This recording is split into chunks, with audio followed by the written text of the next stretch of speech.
নিরবচ্ছেদ হয়েছে নামে, তৈলধারার মতো নিরবচ্ছিন্ন নিরঙ্কুশ, নিরভ্র আকাশের মতো নিশ্ছেদ। নাম করতে করতে নামময় হয়ে যাচ্ছে, আহার নিদ্রা ভুলে যাচ্ছে অনুকূলচন্দ্র। নাম করতে গেলেই চোখের সামনে দেখে উজ্জ্বল আলো। রাত্রে সার্চ লাইট ঘুরিয়ে ঘুরিয়ে পদ্মা দিয়ে স্টিমার যায়, ঠিক ওই স্টিমারের সার্চ লাইটের মতো, তবে তার জ্যোতিটা নীল, চোখ যেন ঝলসে যায়। একদিন দেখলে শ্রী বিষ্ণু দাঁড়িয়ে রয়েছেন ওই জ্যোতির মধ্যে। তখন ঘরের ভিতর শুয়ে ঘুমোচ্ছিল। হঠাৎ ঘুম ভেঙে যেতেই মন বলল, ভগবান দেখব, এখনই ভগবান দেখা চাই, নইলে বুক ফেটে যায়। ব্যাকুলতায় কেঁদে ফেললে ছোট্ট বালকটি। চোখ দিয়ে দরদর ধারে জল পড়ছে। ভগবান না দেখলে প্রাণ বুঝি ছিঁড়ে যায়। কোথায় তুমি? শিগগির এসো, দেখব তোমাকে। ভগবান তো চাই, ভগবানকে ডাকবে কি নামে? কেন? ওই যে নাম পেয়েছে ভগবানের, অক্ষত নাম, সর্ববীজাত্মক প্রথম নাদ, তৎস্বরূপাত্মক প্রণপ্রাস।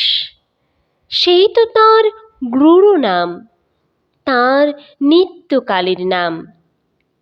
উঠে বসে নাম করতে লাগলো কোষে, যেন প্রাণঘাতী নাম।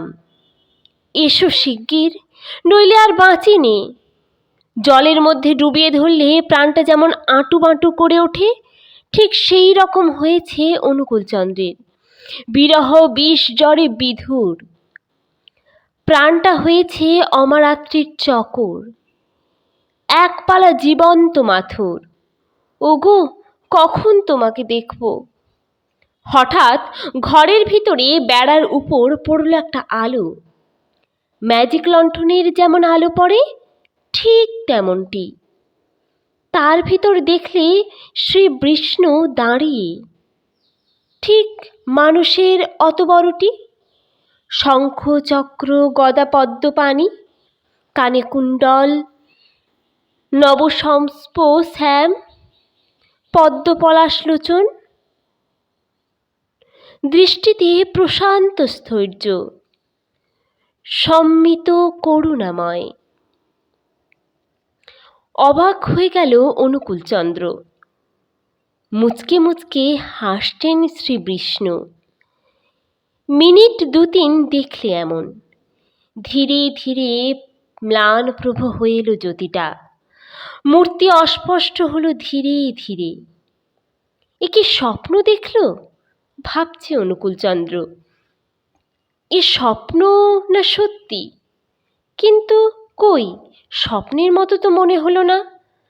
তুমি যদি সত্যি এসে থাকো, তবে আমাকে বিশ্বাস করাও, স্থিরজ্ঞ হতে দাও। তোমার একখানা হাত তুলে দেখাও তো আমাকে। অনুকূলচন্দ্র বললে, সেই অনুজ্জ্বল বিষ্ণু মূর্তির দিকে তাকিয়ে। অমনি একখানা হাত তুলে দেখালেন শ্রী বিষ্ণু। কিন্তু ধাঁধা এখনো যায়নি, এ চোখের ভ্রম নয় তো? মূর্তিটা আবার স্পষ্ট হয়ে উঠল, একটু হাসল, হাতখানা তুলে এবার নেড়ে দেখালো। আলো আর মূর্তি অদৃশ্য হলো। অনুকূলচন্দ্র ভাবলে, সূর্যের আলো এসে পড়েনি তো কোনো গতিকে, রাত পুইয়ে যায়নি তো। দরজা খুলে বাইরে এসে দাঁড়ালো অনুকূলচন্দ্র। দেখলে রাত তখন ঘোর অন্ধকার। একদিন নাম করছে, নাম করতে করতে দেখে সামনে দাঁড়িয়ে শ্রীকৃষ্ণ। ত্রিভঙ্গ হয়ে পাবলাতলায় দাঁড়িয়ে বাঁশি বাজাচ্ছে। শিখিপুচ্ছধারী নিপ মৌলচারী সেই শ্রীকৃষ্ণ। সেই নবদুর্বাদল শ্যাম, নবনটবর নীল মাধব। তুমি না সেই চতুর্চূড়ামণি ব্রজলোক জীবন? এসেছ, কিন্তু আমার সুবিধে লাগছে না। আমার এই মন তরঙ্গকে আমি আলাদা করে রাখবো কেমন করে আমার সত্তা সমুদ্র থেকে? হয় মিশে যাও, নয় ফিরে যাও। শ্রীকৃষ্ণ সামনে দাঁড়িয়ে থাকলে আর নাম করতে পারত না অনুকূলচন্দ্র। বলতো, ভাই তুমি এখন যাও, তুমি দাঁড়িয়ে থাকলে আমি নাম করতে পারিনি। নাম করবে কি? ওই বংশী থেকেও বেরুচ্ছে যে ওই নাম। সপ্তরন্ধ্রের রন্ধ্রে রন্ধ্রে, গ্রামে গ্রামে ওই নাম। নামাত্ম হয়ে পড়েছে অনুকূলচন্দ্র, নামে নামে নামে হয়ে পড়েছে। বাঁশি বৃন্দাবনে বুঝি এই নামেই কেঁদেছিল। আকাশে বাতাসে এই মনোমূর্ছি নামই ছড়িয়েছিল। এই নামেই বুঝি মজেছিল শ্রী রাধার মন। যে বাঁশি বাজছে অন্তরে, সেই বাঁশি শুনলে বাইরে। নিজের নাম শুনল বংশী বদনের বাঁশিতে। আর নাম করবে কি? ভিতরটা ছড়িয়ে পড়েছে বাইরে। অন্তর থেকে বাহির, বাহির থেকে অন্তর, ভিতর থেকে বাইরে এসেছে, এখন বাহির থেকে ভিতরে যেতে চায়। তুমি এখন এসো, আমি একলা একলা নিরিবিলি একটু নাম করি। শ্রীকৃষ্ণ বললে, রাগ করছো কেন ভাই? আমি যে তোমাকে কত ভালোবাসি, তুমি যে আমার কত প্রিয়। তোমাকে দেখতে ইচ্ছে করে আমার, তোমাকে না দেখলে ভালো লাগে না আমার। যে রাম সেই কৃষ্ণ, ইদানিং এই দেহে রাম ও কৃষ্ণ। নিজের দেহটাকে দেখিয়ে বলেছিলেন শ্রীরামকৃষ্ণ, এ দেহেও তো তাই। সর্বপূর্ব সমাহার, সর্বপূর্বতনের দ্বন্দ্ব সমাস হল অনুকূলচন্দ্র। এ রামকৃষ্ণ বুদ্ধ যিশু মহম্মদ তনু। এখানে শ্রী চৈতন্য, এখানে শ্রীরামকৃষ্ণ। শ্রীকৃষ্ণ তাই দেখতে এসেছেন তার নবকলেবরকে। তিনি দেখতে এসেছেন তাঁকে, নিজের রস পান করছেন নিজে। তিনি মধু, তিনি ভৃঙ্গ। নববৃন্দাবনে স্ফটিক স্তম্ভে নিজের প্রতিবিম্ব দেখে ফেলেছিলেন শ্রীকৃষ্ণ। দেখলেন চমৎকারকারী সেই দেহ থেকে অনির্বচনীয় সৌন্দর্য ঝরে পড়ছে। এমন রূপ তো আগে কখনো দেখেননি। নিজের এ রূপ তো কোনো দিন চোখে ধরা পড়েনি। দেখে দেখেও যেন দেখার স্বাদ আর মিটছে না, লোভ হচ্ছে আরও দেখি। মনে মনে বললেন, ওহো, শ্রীমতী এই রূপেই মজেছে। ইচ্ছে হলো শ্রীরাধার মতো করে উপভোগ করেন নিজেকে, নিজের মুখ চুম্বন করতে ইচ্ছে করে নিজে। এ সেই দর্পণ, স্বরূপ শ্রী প্রতিফলিত মুকুর। দাঁড়িয়ে দাঁড়িয়ে স্বরূপ দর্শন করছেন বাসুদেব। রস রভসে দেখছেন আর হাসছেন। এবার কেমনটি হয়েছেন তাই দেখছেন। নবরূপায়ণের রূপসজ্জা দেখছেন লুকিয়ে লুকিয়ে। নববধূ যেমন সেজে গুজে আর সেখানে নিজের মুখ দেখে। দেখেছো তো এবার? বেশ, দেখা হয়েছে, এবার এসো। নিজের মধু নিজেই আর পান করবে কত? শ্রীকৃষ্ণ যেতে নারাজ, তবু জোর করে তাড়িয়ে দেবে অনুকূলচন্দ্র। না, ওকে দেখলে সব গোলমাল হয়ে যায়। ও যেন আর না আসে, অন্তর থেকে না আসে আর বাইরে। আবার দেখত কালীমাকে। কালী এসে গায়ে হাত বুলিয়ে দেয়, কোলে নেয়, কথা বলে, মাই দেয়, পায়েস খাওয়ায়। প্যাঁকাটি লাগিয়ে দুধ টেনে খেয়েছে, সঙ্গীদের খাইয়েছে। মা বিরক্ত হয়ে একদিন গালে একটা চড় কষে দিলেন। চড় খেয়ে ভাট বনে গিয়ে বসে বসে কাঁদছি। জগন্মাতা এসে বললে, দুধ খেয়েছো বলে মা মেরেছে? এসো দুধ দিই। কোলে তুলে নিয়ে মাই দিলে পেট ভরে। নারকেলের নৌকো লেগেছে পদ্মার ঘাটে। বাড়ির ছোকরা চাকরটাকে সঙ্গে নিয়ে নারকেল আনতে গিয়েছে একদিন। বাঁক ভরা নারকেলের বোঝা বইতে হাঁপিয়ে উঠল ছেলেটি। অনুকূলচন্দ্র বললে, দে, আমার ঘাড়ে চাপিয়ে দে, তুই একটু জিরো। চাকরগিরি করছে বলে ওকে কষ্ট দেবে কেমন করে? জোর করে বাঁক কেড়ে নিলে নিজের ঘাড়ে। খানিকক্ষণ বইতেই ঘাড় ফেটে এলো, কিন্তু তবুও ওকে দেবে না। জগন্মাতাকে ডেকে বললে, মা, বড্ড কষ্ট হচ্ছে যে, একটু আগল দে। অমনি বোধ হলো শরীরের ভিতর থেকে মা যেন বোঝাটাকে আলগোজ করে ধরলেন। বাড়ি পর্যন্ত এলো ওইভাবে। নাম করতে করতে এমনি সব হচ্ছে।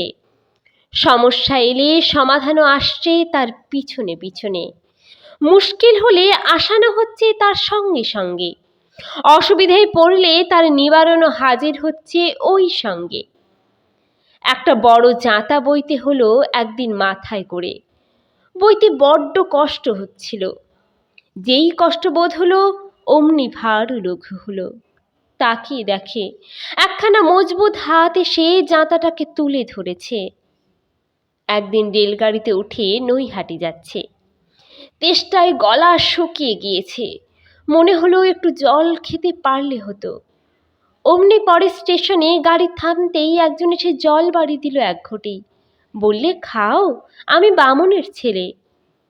যার সঙ্গে যার প্রীতি তার সঙ্গে তার লেনদেন। মাকে ডাকলে মা আসবে না কেন? যাকে ডাকবে সেই আসবে। যাকে কাছে রেখেছ তার স্পর্শ পাবে না কেন? হাত বাড়ালেই তার পরশ লাগবে। আর যদি কাছে না রেখে ভিতরে রাখো, তবে না ডাকতেই দেখতে পাবে, হাত না বাড়াতেই স্পর্শ পাবে। অনুকূলচন্দ্র রেখেছে সেই ভিতরে, সেই অন্তরে। কাকে রেখেছে? রেখেছ নিজেকেই। মা আর ও এক, ও সর্বসত্তার জনি কেন্দ্র, ও নিজেই সব, মা বাবা দুই। ও দোডালা বৃক্ষের অদ্বয় গুঁড়ি। ও মা, বাঁধনটা ফিরিয়ে দিত মা। বেড়া বাঁধছে রামপ্রসাদ, দড়ি ফিরিয়ে দেবে কে? ডাকলে মেয়েকে, ও মা, বাঁধনটা ফিরিয়ে দিয়ে যা তো। মেয়ে ও পিঠে দাঁড়িয়ে বাঁধন ফিরিয়ে দিচ্ছে। মেয়েকে নিয়ে বেড়া বাঁধল রামপ্রসাদ। বেড়া বেঁধে ঘরে গিয়ে দেখে মেয়ে ঘুমুচ্ছে। এরই মধ্যে ঘুমিয়ে পড়লি? বউ বললে, ও তো অনেকক্ষণ ঘুমোচ্ছে। অনেকক্ষণ ঘুমোচ্ছে? বাঁধন ফিরিয়ে দিলে তবে কে? রামপ্রসাদ কেঁদে ফেললে, মা, তবে তুই এসেছিলি? ঘরের মা তো এমনি করে, খাওয়ায়, পড়ায়, গা মুছিয়ে দেয়, বাঁধন ফেরায়। নাম করতে করতে শরীরটা হয়ে গিয়েছে যেন একটা জ্যান্ত ডায়নামো। ইলেকট্রিকের তারের মতো বিদ্যুৎ খেলতে থাকে যেন সর্বাঙ্গে, কোষে কোষে, পরমাণুতে পরমাণুতে। গায়ে জ্বালা আর প্রবল উত্তাপ। সেই তপের তাপ ছিটকে পড়ে যেন সর্বশরীর দিয়ে। বগলে থার্মোমিটার দিলে পাড়া ঠেলে ওঠে একেবারে শেষ পর্যন্ত 110 ডিগ্রিতে। গায়ের জ্বালায় গিয়ে ঝাঁপিয়ে পড়ে পদ্মার জলে। রামকৃষ্ণের এমনি হয়েছিল। মামার গাত্রদাহ নিয়ে অস্থির হয়ে উঠল হৃদয়। এ আবার কোন ব্যামোয় পেল মামাকে? কবিরাজি তেল এনে দেয়, ঝাড়ফুঁক করায়, কিন্তু কিছুতেই কিছু হয় না। গঙ্গাপ্রসাদ সেনের মতো দিগ্বিজয়ী কবিরাজ দিয়ে রুগী দেখালেন মথুর বাবু। যেমন করেই হোক ঠাকুরকে ভালো করা চাই। ওষুধের পর ওষুধ দিলেন গঙ্গাপ্রসাদ, তেল, বড়ি, ভস্য, চূর্ণ, কিন্তু দাহ কিছুতেই গেল না। যেমন আগুন তেমনি জ্বলতে লাগলো। এ হলো ঈশ্বর উৎকণ্ঠার অন্তরাগ্নি। একদিন নাম করতে করতে একটা আকন্ত গাছ চেপে ধরেছে অনুকূলচন্দ্র। অমনি শিউরে উঠল আকন্ত গাছটা। নামময়ের অঙ্গের ছোঁয়া। যার গা ছুঁয়েছে সেই শিহরণ পেয়েছে। শিহরণ লেগেছে অঙ্গে, লেগেছে অন্তরে, অনাহত ধ্বনির প্রথম স্পন্দনের ঢেউ লেগেছে স্তম্ভে। এ পরস্ত নয়, আনন্দ সরোবরের স্থির বুকে প্রেমের ঢিল। যেদিকে তাকাচ্ছে সেদিকেই দেখছে আলোর অসংখ্য বুদবুদ, অসংখ্য জ্যোতির জোনাকি, এক একটা গাছকে মনে হচ্ছে আলোর জমাট বাঁধা রূপ বলে। আর এই সব আলোক পরমাণুকে বোধ করছে যেন নিজের শরীরের অংশ। আলিঙ্গন করতে যাচ্ছে সেসব আলোর মেলাকে। ধরতে গিয়ে তখন দেখে এরা তো কঠিন। এ নাম করা তো সাধনার জন্যে নয়, সাধের জন্যে, প্রীতির জন্যে। নাম করতে ভালো লাগে তাই নাম করছে। নাম সত্তার স্মৃতিটি অক্ষুণ্ণ রয়েছে, তাই আপনা থেকেই নাম আসছে। ও নাম যে স্বনাম, তাই ও নামে এত প্রণয়। ও হলো আত্মস্বরূপ, আবার সর্বাত্মস্বরূপও।